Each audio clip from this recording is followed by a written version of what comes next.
Okay, movie reviewing time, and we're doing another Cronenberg movie. Yeah, early Cronenberg. Yeah, this is actually his first feature film. He had made a couple of independent films before this, I think Crimes of the Future and Stereo, which I think those were short films, but this was like his first major release. And this is Shivers, which was actually released in the United States initially as They Came From Within. Yeah, about a perv virus. Perv virus. Yeah, kind of. Well, the interesting thing about this movie, oh my god, there's like so much going on. Imagine sex zombies. Yeah, You're being attacked by like sex zombies. But because it's Cronenberg, you know, there has to be like a lot of squicky, like parasitic type of shit. Yeah, weird body organ replacement things where parasites try to get in and replace organs. They talk about that for a while. It's weird. I'll tell you one thing though. This movie is aesthetic as fuck. It's taking place like in this apartment complex, and it looks so 1977, 78. The decor in it, you know, Dan Bell would love this. This belongs in one of those Dead Mall series. It looks really cool. Yeah, this was actually filmed, I think it was filmed in an actual building, obviously, because it was filmed for really cheap. It actually came out in 1975, and they filmed it on Nuns Island, which is near Montreal. And I love the beginning of this movie, and I'm going to get into this a little bit too, but I love the beginning of this movie because the beginning of it is pretty much like a super 70s commercial for this upscale apartment building called Starliner Towers. And they're talking about it like it's a cruise ship. Like it's a cruise ship and it's special and all it is. Or a spaceship, I guess. Yeah. And all it is an apartment complex with a swimming pool and a store in it, basically. Yeah, it has like a store. It has like, they make a big deal out of like, there's like an on-site medical clinic. And you never have to leave. You never have to leave the island and all this other kind of stuff. And you look at it and it's just a square. Yeah. It's basically a square box. That like looked really kick-ass for back then. But yeah. All the apartments are super 70s. It did. Oh, yeah, so I guess it was early 70s decor, late 60s. And seeing it, you know, I'm old enough to remember when buildings looked like that. Yeah. And I forgot how cheap that shit looked, man. In a certain way. The construction materials looked pretty cheap. The furniture looked cheap. They're presenting it as if it's really high tech, like something out of Clockwork Orange. And I'm looking at the countertops and the furniture that they're using. I'm going, yeah, that shit's all plywood. That's all warped and cracked by now. Well, yeah. Yeah. They didn't really care if it was any good. They just wanted it to look cool. Good, yeah. They didn't really care how long it would last, and a lot of that stuff didn't even last through the 80s. I wonder if that building is still there. I'm sure someone will be able to. I'm sure it's there. Somebody's in Canada. It might be there. They probably just renovated the inside of it. Usually the interiors they just weren't built to last. Yeah. Yeah. But one of the things I love about this movie, like I said, it was his first feature film. Now, there was kind of a funny story behind this. I think we mentioned it on a couple of our other shows about Cronenberg movies, because we did The Brood and we did Videodrome. You know, Canada at the time, I'm not sure about now, but they had this whole kind of tax break thing where you could like get tax money from the government to make movies and things of that nature. So he was actually applying for that grant, like to get this movie made. Yeah, if you were a company that needed a tax write-off, you just found a guy who was making a movie and you gave him a bunch of money and then you wrote off like you gave him more than that. Yeah. And it was kind of like a good tax shelter. So guys like Cronenberg were able to make a decent living during that time. And make some pretty cool flicks that never would have been made anywhere else. Yeah. These movies are weird. Well, what ended up happening with this one was that it took so long for them to get back to him about the funding that he was actually considering going to Hollywood because Roger Corman had expressed an interest in making this film. Because David Cronenberg also wrote the screenplay, which will be quite obvious if you watch the movie. It's weird. Because it's Cronenbergian as fuck. Yeah. But finally, the government came through and, you know, gave him the money. And he made the movie.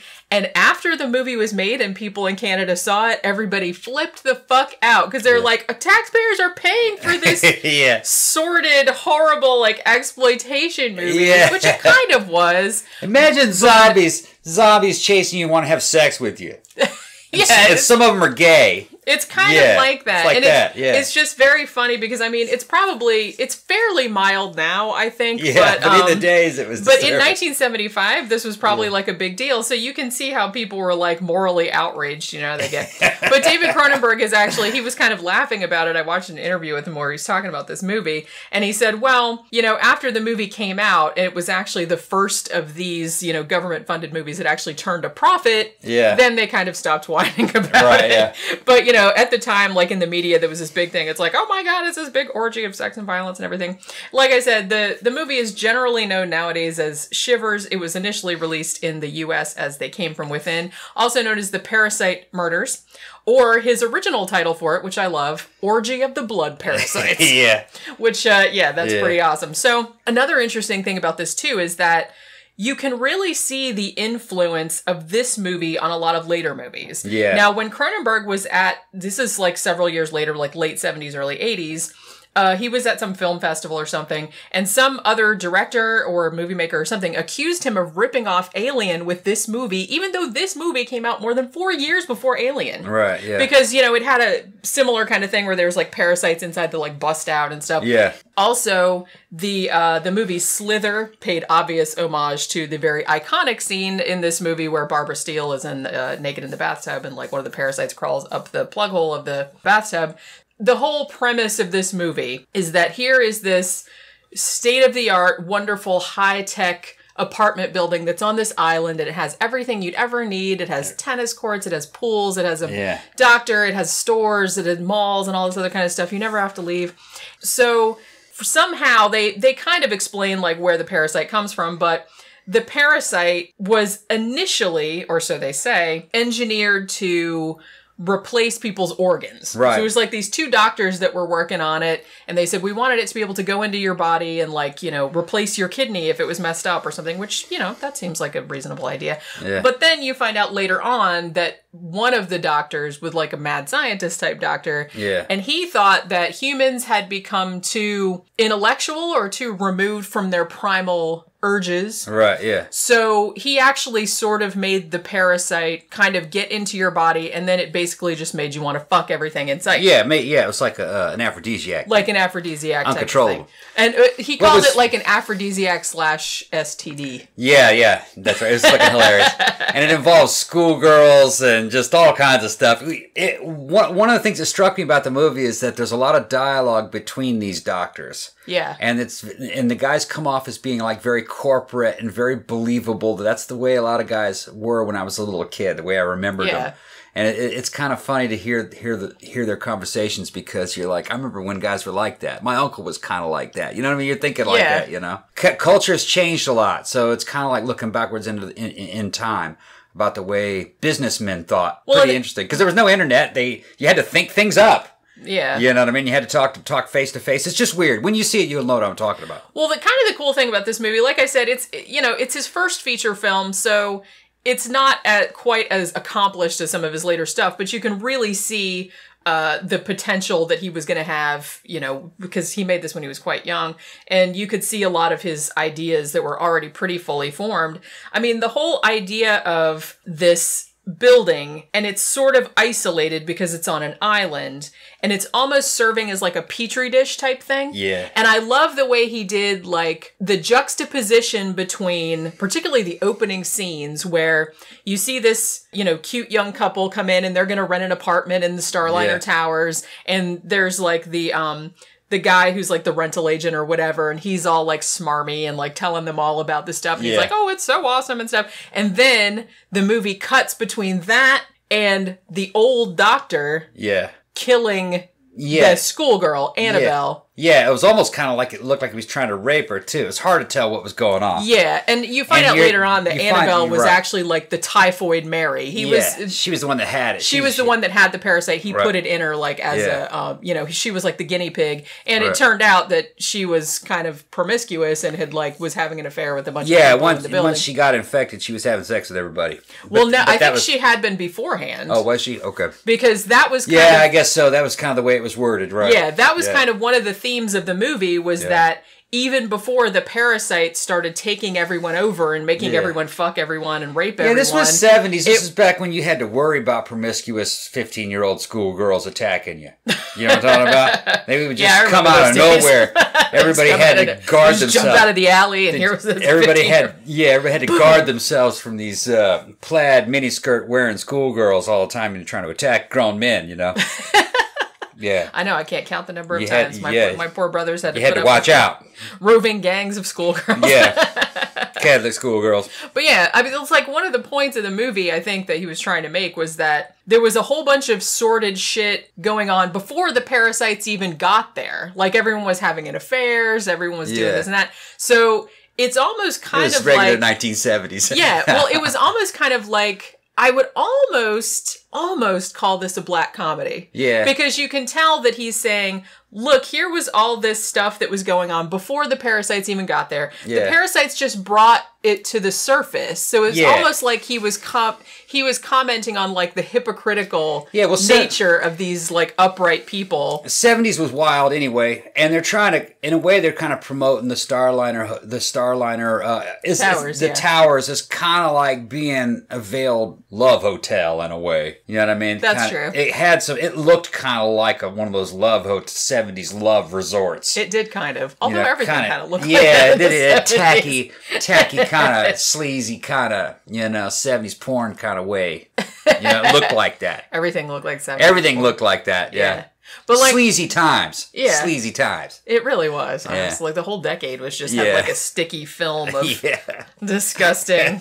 It really it was kind of fun too, but like I was pretty young. That 60s free love culture it got too excessive, you know what I mean? It had been around for too long, But like I said, I really this is one of the kind of things where it's kind of an ensemble piece. So it's not like, some of the acting is good. Some of it's a little, there's not like a lot of characterization. Yeah. I think the best guy in it is the guy that plays Rollo, who is the doctor's buddy or whatever. The one that's like just constantly eating pickles. Yeah. Which, that's like a phallic thing, I think. Because he even, like, at one point he even makes a big deal of like, hey, you gonna eat that pickle? And the guy, like, throws the half-eaten pickle at him and shit like that. So because the parasites look like slugs or worms. Yeah. Now, initially, David Cronenberg said that he wanted them to look like spiders. Right. But because they didn't have the budget, he's like, obviously it's much easier to make a parasite that looks like a slug than make one that looks like a spider crawling out of people's mouths and shit like that. So that's why they ended up looking like that. But in a way, I think that worked better because they looked like dicks.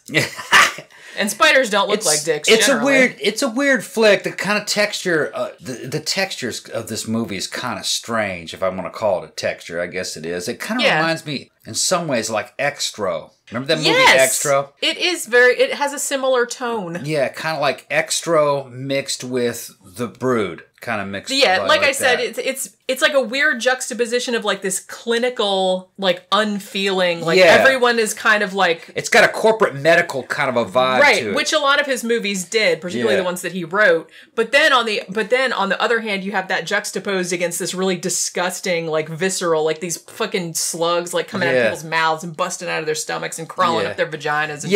And the special effects are not good, but they're good enough. They're good enough. I mean, it was 1975. Yeah, the way it was shot, you knew what they were doing. I mean, if you kind of look at it from the 1975 point of view, I mean, the slugs look pretty good. Yeah. It looks pretty gross, like them coming out of people's mouths, like gross ass tongues and shit. The movie like that. Was made for nothing. I mean, they didn't. It really was. So it really didn't cost hardly anything. It kind of has a homemade feel to it, but in a good way. It kind of adds to the creepiness of the movie. Yeah. Almost kind of like Martin level production, like Martin. Although the transfer that's on Tubi.tv is a lot better than the transfers of Martin. It's a better preserved movie. I actually don't know. Shivers, the DVD might be out of print. Okay. I think you can get a Blu-ray in the UK. I don't know if you can get one here because I watched a couple other people's reviews of it and people were complaining. Yeah. I don't know how old those reviews were, but people were complaining that the DVD was out of print. Looked good on Tubi. Yeah, and that some people that were selling them, like on eBay or something, wanted like hundreds of dollars because they're very rare. It's just kind of like another interesting thing I wanted to say about this movie too, and I think the reason why it caused such a big controversy when it came out was because, and this is going back to what I was saying too about this being like a little bit of a black comedy, is that, I mean, it's a subtle black comedy. It's kind of like more a satire than a black comedy, I guess. Well, it had some funny parts in it. Yeah, I thought. It did. Yeah, it did. One of my favorite parts, as funny parts, was then when that laundry woman gets the parasite, that big fat laundry woman. Yeah. And then she peeks out of her apartment door and she's like all made up like Tammy Faye Baker. And she's like, "I'm hungry. Yeah, love." I like the two skinny gay guys walking down the the hallway and they're following the guy, and the guy runs to his apartment to hide, and they're knocking on the door. Hey, want to go to a party? And I have to say that there are some kind of like, even for today, that are kind of like, I mean, there's shots of like little girls like kissing grown men on the mouth and stuff like that. Yeah, I guess there was, wasn't there? So it's still a little... It's prettle risque. Yeah, it's still a little controversial even for today. But, you know, one of the things too I want to say about it is that I think the reason that it caused such a stink when it came out, to a large extent, was because, you know, horror movies, most of the time, you know, the bad guy gets defeated or it's like things resume to the status quo or whatever. But David Cronenberg in this movie does not seem to be condemning the parasite thing. He's almost making it seem like it's kind of a good thing. Like maybe this is sort of a good thing. I don't know. I'm not going to read into it. But I don't know. Well, you could read it either way because the parasites are not destroyed at the end. I think he thinks it's funny. If you ask me. That's what I mean. I think he's making a statement about like these hypocritical people that are living in this. The message is you're all whores. Yeah, and it's like, but they're pretending not to be. Yeah. But then the parasite just makes them be like, fuck it, whatever. Yeah, right. We're just going to be like that. And then at the end, when they're like, you know, leaving the island as though they're going to like infect the world with the parasites and everything like that, it's almost seen as like, woohoo, like a liberation type of thing. And I think that that's why a lot of people flipped out about it, because they're like, well, it almost makes it look like he thinks that would be good. You couldn't make the movie today. They'd put a modern spin on it and condemn you, and this guy'd be locked up in prison probably. But it wasn't meant to be taken seriously. It was just a It was just a take on a zombie movie. And I think. Yeah, and honestly, like I said, I've watched a lot of interviews with David Cronenberg over the years talking about his various movies, and he actually has a very intellectual and clinical approach to making movies, but he also has a really, really nasty sense of humor. And I think that, you know, or a really like dark sense of humor. And I think a lot of that comes through in his movies. And I don't know, like, if you're not a big fan of his work or you haven't seen a lot of his movies, I think that it's easy to miss. Yeah. Because it's very subtle. But I think it happened in The Brood. He's always like making fun. He's like poking holes in sort of institutions, and, you know, he's kind of trying to bring it down from within, I guess. Yeah. You know what I mean? And I think that's what I kind of liked about this movie, is that, you know, the fact that the Starliner Towers, it was like this, you know, like a petri dish, and that was where this whole thing was going to come bubbling to the surface, and it was just going to go out and infect everybody. Yeah. And it wasn't going to be bad. It was just a pandemic of sluts. It's a slut pandemic. She's trying to make it sound high-minded and artistic and artsy-fartsy. It's just a slut pandemic. That's all it is. Well, yeah, but that's what he's talking about. I mean, he is actually. But he's saying y'all sluts anyway. Yeah. So yeah. Well, like I said, he's condemning the hypocrisy. Yeah, it's just funny of pretending that you're not, right, and, you know, acting like you're kind of a big deal, or you're all kind of like, we're all going to live on this island. It's going to be all awesome. You're all sluts underneath and everything. Surface. But underneath I said, it was that like veneer of propriety. Yeah, that's a good way of putting it. Yeah. But yeah, like I said, so at the time, it's gotten a lot better ratings over the years. I think at the time, most of the reviews were negative. Well, it aged well because people called it repulsive, and it aged well because now you're seeing an old movie that's trying to pull this off, and it's more hilarious in a way. It is, yeah. Yeah, I don't think.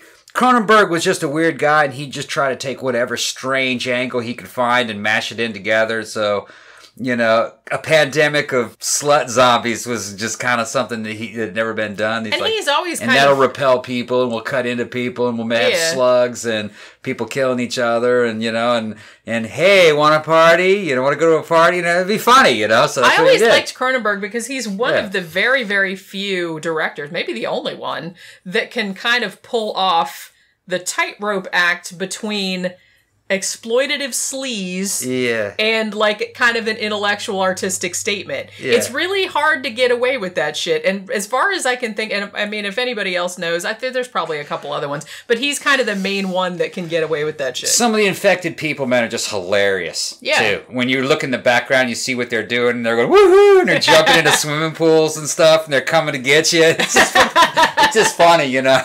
It's a great, like I said, it's a great premise, and it's just funny the way it was kind of picked up on later on, because you know how much Cronenberg loves that bodily transformation type stuff. skinny old hairy dudes in their underwear trying to run you down, you know.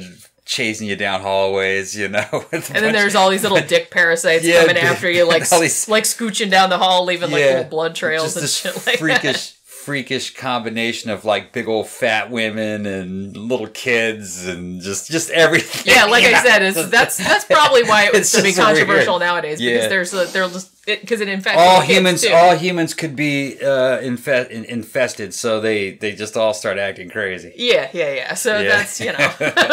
But yeah. So and they attack each other too. So it's not just, you know, uninfected people. You know, they seem to be preferring uninfected people. Well, because the parasite was trying to pass itself on. Because that's what the parasite did. It got in and it changed your behavior. But they were all, and made it so you would pass it to people that didn't have it. They were all molesting each other too as they were attacking. Yeah. So I don't remember very much nudity really in it. There's not a lot. There's a lot of suggestion of certain things going on, but it's not X-rated though. No. But I mean, there is kind of a famous scene with Lynn Lowry, who plays the nurse. Yeah. Where, you know, her boyfriend, the doctor, is like talking on the phone and she's like taking all her clothes off, like, hey, you know what I mean? Yeah. And actually the schoolgirl, you do kind of see her naked from the side. Yeah, but she's not that young. I think in the movie 19. She's supposed to be 15, but I think the actor she's probably about 20. Is much older. Yeah, so it's not. But it's not like a super, there's boobies and stuff, but that's... Yeah, you can watch them free on Tubi TV. Free boobies. Yeah, go check it out. Everybody's like, big deal. There's free boobies all over the place. It's kind 2018. It's just kind of a cool snapshot of the past, you know, of what they were thinking about, what they were doing in the 70s, and where Cronenberg was coming from, you know. Yeah. If you like Cronenberg movies, you know, like The Brood and this. Yeah, it's a little rougher probably than The Brood, because this is, you can tell it's an early work. Yeah, it's like his first feature film, right. So you can tell there's a little bit of... It does kind of have that creepy, alienated feeling of like you're being in a secluded area where there isn't a whole lot of people, even though there's people in the damn shot. For some reason, it feels like there's not people there. I don't know why. It's the way he shoots things, and it's isolated and secluded, although they're showing you 10 people right there in frame, but for some reason it feels like it's isolated from the rest of the world, you know. It's weird.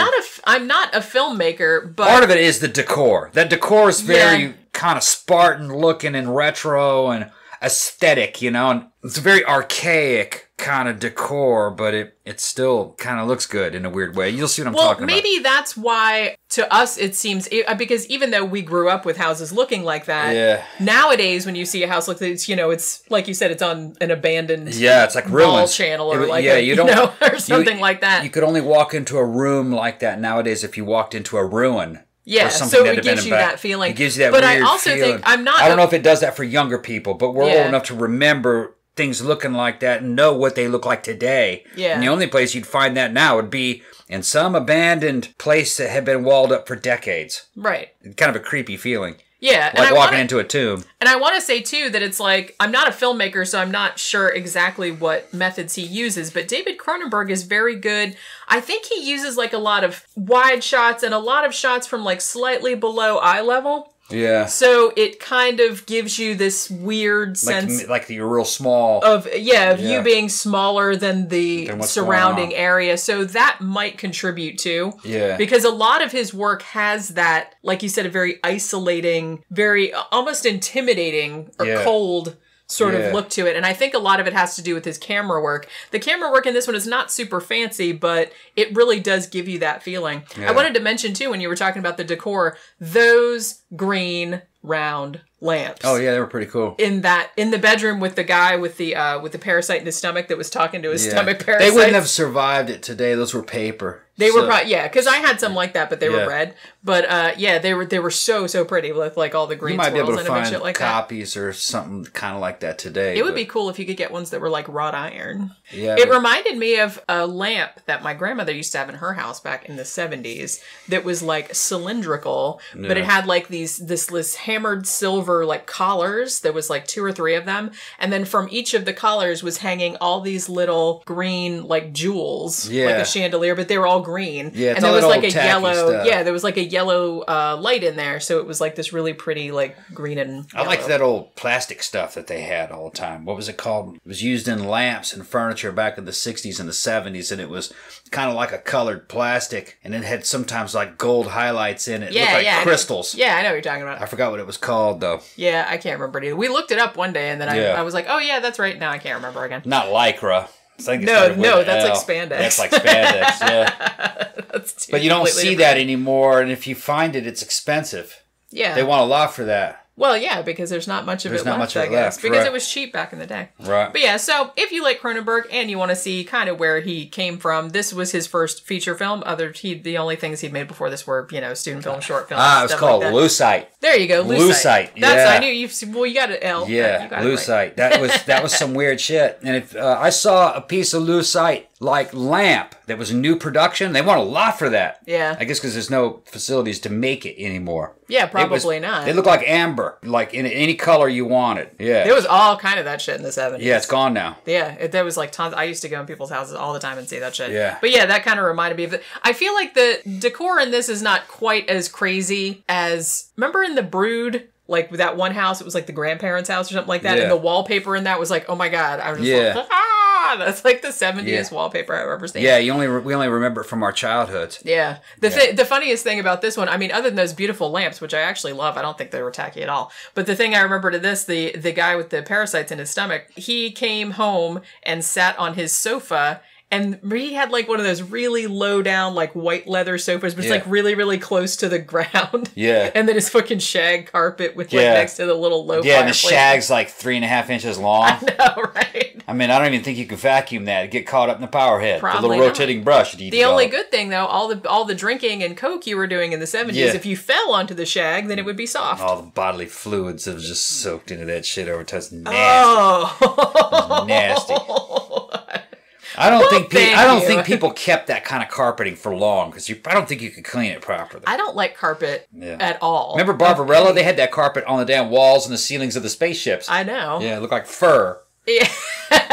Talk about a dust trap. Which, it looks neat, but it's just really not practical at all. It's like you'd never clean it. It would look good for a few weeks. And then it would get all moldy and stinky. And especially if, like, the people smoking and shit like that. Yeah.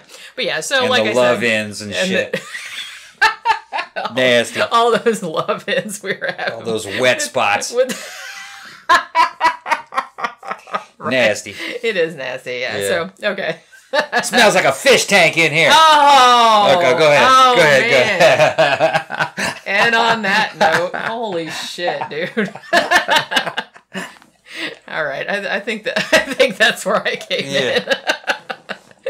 All right. So go check out Shivers or They Came From Within or whatever. It's on Tubi TV right now if you want to go watch it for free. Because if you want the DVD, you're going to have to pay out the ass for it because apparently it's out of print.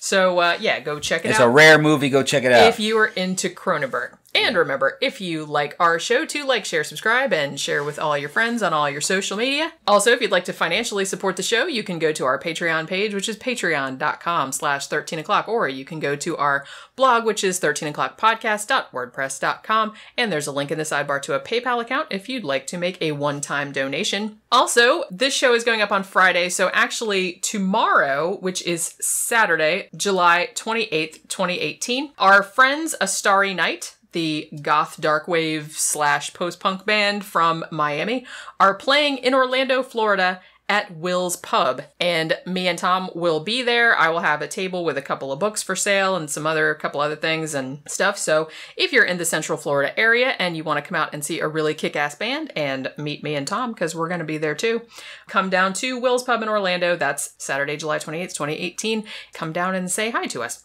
And remember to check out our regular episodes, which are up every Tuesday, and our movie reviews, which are up every Friday. And that will do it for this installment. We will see you next time. Bye.